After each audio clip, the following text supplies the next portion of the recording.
बिस्मिल्लाहिर्रहमानिर्रहीम। अस्सलाम वालेकुम students, welcome to a new lecture. Students, आज हम बिज़नेस मैथमेटिक्स की एक असाइनमेंट जो है वो डिस्कस करेंगे। बिज़नेस मैथमेटिक्स 1429 कोड की बुक है और सेमेस्टर जो है वो ऑटम 2022 के लिए ये बुक असाइनमेंट है जी। तो बीए, बीकॉम या बीबीए डिग्रीज़ के लिए जो है ये एसोसिएट डिग्रीज़ के लिए है। तो आज हम इसकी पहली असाइनमेंट जो है असाइनमेंट नंबर 1 डिस्कस करते हैं। 1 बाय 1 इसके सारे जो क्वेश्चंस हैं वो डिस्कस करेंगे।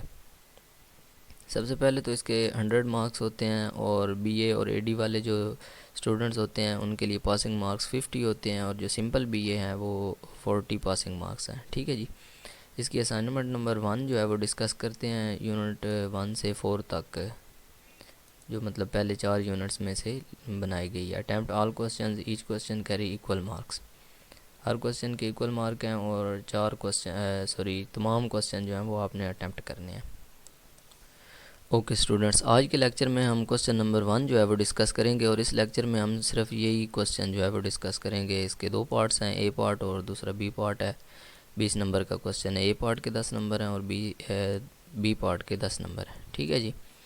तो आज के इस लेक्चर में हम सिर्फ एक ही क्वेश्चन डिस्कस करेंगे। उसकी वजह ये है कि बाकी जो सारी असाइनमेंट्स होती हैं इंग्लिश की या बाकी सब्जेक्ट्स की, वो तो मैं एक ही लेक्चर में कंप्लीट करवा देता हूँ, लेकिन ये मैथमेटिक्स है, आपको सारा कुछ जो है वो समझा कर आगे लेकर चलना है, तो इसलिए लेक्चर जो है वो काफ़ी लेंथी हो जाया करेंगे। इसलिए मैं कोशिश करूँगा कि एक एक क्वेश्चन जो है ना वो हर लेक्चर में डिस्कस किया करेंगे। उससे जो हमारी वीडियोज़ हैं वो भी लेंथी नहीं होंगी और आपको समझ भी अच्छे तरीके से आ जाएगी। ओके स्टूडेंट्स, कोशिश कीजिएगा गौर से समझने की।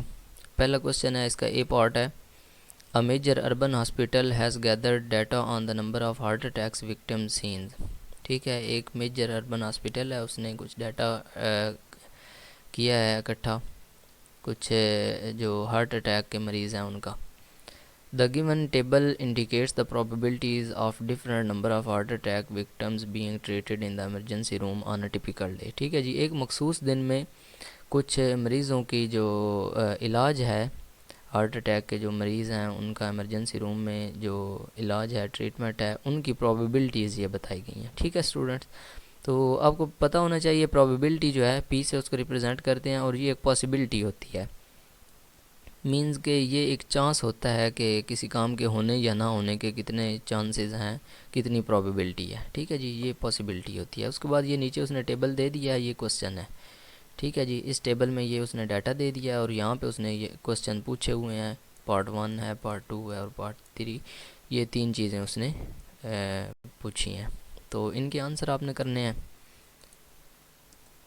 ओके जी, पहली चीज़ जो उसने पूछी है, what is the probability that 5 और fewer victims will be scene. कि 5 या 5 से कम विक्टिम्स को देखने की प्रोबेबिलिटी जो है वो क्या होगी। तो यहाँ पे आपने आंसर में लिखनी है, यहाँ से आप इसका आंसर जो है वो स्टार्ट करते हैं। तो आपने यहाँ पे लिखना है प्रोबेबिलिटी। आप कंप्लीट भी लिख सकते हैं या पी भी लिख सकते हैं, उसके बाद आपने स्मॉल ब्रैकेट जो है वो स्टार्ट कर लेनी है। अब प्रोबेबिलिटी हमने किसकी फाइंड करनी है, प्रोबेबिलिटी ऑफ 5 और फ्यूवर विक्टिम्स। ठीक है, 5 और फ्यूवर विक्टिम्स। ठीक है जी, तो ये वाली क्या होगी, अब 5 विक्टिम भी इसमें इंक्लूड है और फ्यूवर विक्टिम्स भी इंक्लूड है।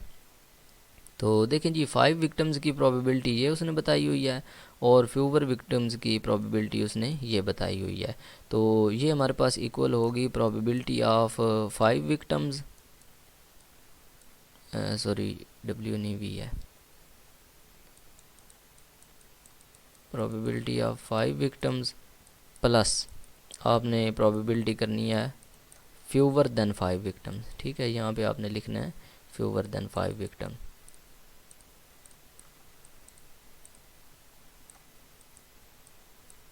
Fewer than 5। ठीक है जी, तो बहुत ही सिंपल और बहुत ही इजी है। यहाँ पे 5 विक्टिम्स जो हैं उसकी प्रोबेबिलिटी कितनी है, 0.16 है, 0.16। ठीक है जी, इसके बाद आपने प्लस कर लेना है प्रोबेबिलिटी ऑफ फ्यूवर देन 5। अब फ्यूवर देन 5 ये प्रोबेबिलिटी है 0.08। ठीक है जी। तो इसमें आपने ऐड कर देना है 0.08। तो जब आप इस कैलकुलेटर से कैलकुलेट करते हैं तो आपका जो आंसर आता है वो है जी 0.24।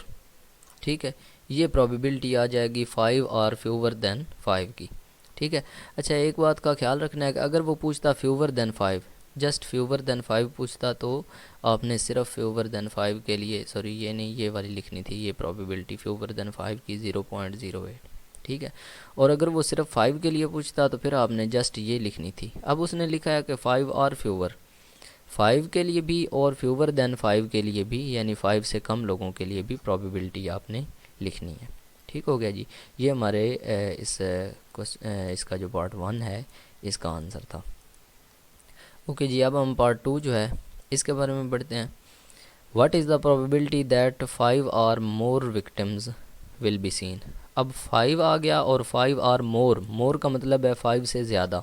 अब 5 से ज़्यादा यहाँ पे डाटा कितना है? 5 से ज़्यादा एक 6 के बारे में डाटा है, 7 के बारे में है, और मोर देन 7 यानी 7 से ज़्यादा जो लोग हैं उनका डाटा है।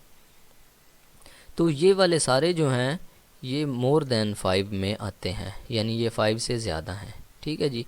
तो 5 को भी आपने इंक्लूड करना है इसमें। तो प्रोबेबिलिटी ऑफ 5 और मोर देन 5, ठीक है जी, 5 और मोर देन 5, तो ये हमारे पास कितनी होगी? इसमें प्रोबेबिलिटी हमारे पास 5 के बारे में भी आएगी, 5 लोग। ठीक है। इसके बाद plus more than 5, more than 5 का मतलब ये है कि 6 की भी प्रोबेबिलिटी आएगी। ठीक है जी। इसके बाद प्लस हमारे पास जो उससे अगला नंबर है 7, उसकी प्रोबेबिलिटी भी आएगी। उसके बाद प्लस नेक्स्ट हमारे पास जो है probability of more than 7, more than 7 भी इसमें आएगा क्योंकि ये भी 5 से ज़्यादा है। ठीक है जी, मोर देन 7, और ये सारी तीनों चारों प्रोबेबिलिटीज़ जो हैं वो ऐड हो जाएंगी। अब 5 के लिए हमारे पास सॉरी यहाँ पे इक्वल लगा लीजिएगा, और 5 के लिए प्रोबेबिलिटी है हमारे पास 0.16, 0.16। ठीक है जी। इसके बाद प्लस है और प्रोबेबिलिटी ऑफ 6, 6 के लिए हमारे पास प्रोबेबिलिटी है 0.30। ठीक है जी। इसके बाद फिर प्लस है प्रोबेबिलिटी ऑफ 7, 7 के लिए हमारे पास 0.26 है, 0.26। इसके बाद अगेन प्लस लगा के हमारे पास जो मोर देन 7 के लिए प्रोबेबिलिटी है वो 0.02 है, 0.020।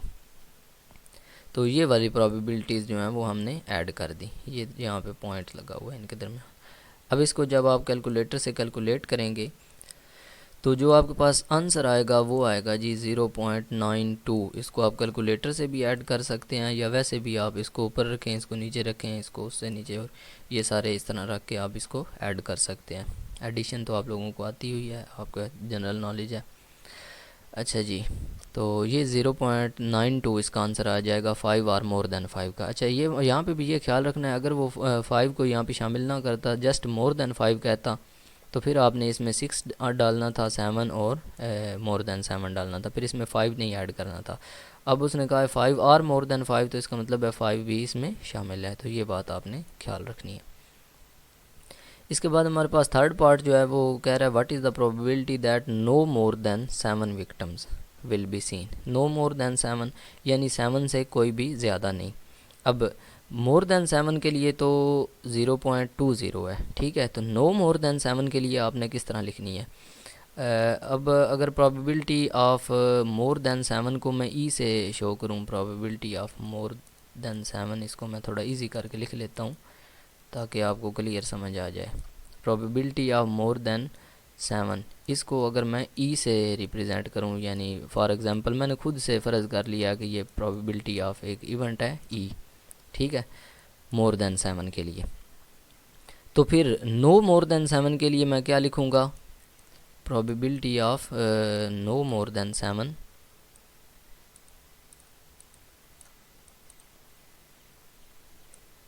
नो मोर देन 7, उसको मैं लिखूँगा प्रोबेबिलिटी ऑफ ई कॉम्प्लीमेंट, यहाँ पे ई लिख के उसके ऊपर ये छोटा सा सी यहाँ पे आपने लिखना है, ये कॉम्प्लीमेंट के लिए, ठीक है। इसका मतलब है ये नो मोर देन 7 है, ठीक है। अब नो मोर देन 7 हमने फाइंड करनी है। नो मोर देन 7 का मतलब ये है कि प्रोबेबिलिटी ऑफ ई कॉम्प्लीमेंट हमने फाइंड करना है, ठीक है। प्रोबेबिलिटी ऑफ ई कॉम्प्लीमेंट ये हमने फाइंड करना है, या यहाँ पे आप simple probability of no more than 7 भी लिख सकते हैं, ये वाला भी लिख सकते हैं। ये मैंने जनरल के लिए लिखा है कि आपकी आसानी के लिए, ठीक है। तो वो हमारे पास होगा 1 minus probability of more than 7, ठीक है। प्रोबेबिलिटी ऑफ मोर देन 7, इसको हमने ई लिखा हुआ है ना, इसलिए प्रोबेबिलिटी ऑफ ई मैंने कह दिया। आप इसको प्रोबेबिलिटी ऑफ मोर देन 7 भी कह सकते हैं, तो इससे कोई इशू नहीं है। तो ये बात अब थोड़ा सा समझ लें, टेक्निकल पॉइंट है कि अगर नो मोर देन आपने मालूम करना है तो 1 में से आपने मोर देन को निकाल देना है, ठीक है। नो मोर देन 7 हमने लिखना था, नो मोर देन 7 फाइंड करना था, तो 1 में से आपने मोर देन 7 को माइनस कर देना है, ठीक है। इसी तरह अगर नो मोर देन 6 आपने निकालना हो तो आपने 1 माइनस मोर देन 6 को सारे को निकाल देना है, ठीक है जी। ये फार्मूला है, बेसिक फार्मूला, इसको आप याद कर लें।